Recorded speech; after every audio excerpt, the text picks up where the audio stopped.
دو دانه رسپاند است خط من رسپاند ما میگیره یعنی دو دانه بچه هم باز رسپاند میگیره ما در گردن مندازه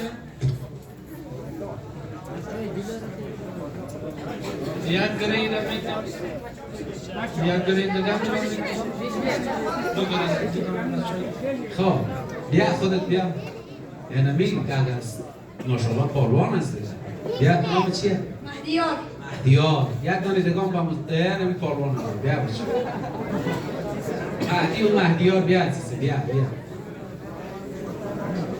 آفرین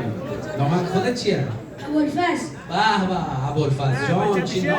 ماشاءالله من شما اون چستا چی نام ابوالفضل یک سر رسمان به شما یک کم خوش سر شد هر دوش بچه های فیلم هست یک دوسته میگیم هر وقتی من گفتم باز کشف کن برید کشف کن اون کشف کن یک دو سر چی شد آمدن؟ کف بزنه عالی تشکر باش که این دو تا رفیق ما اومد از دل نمه توفنتا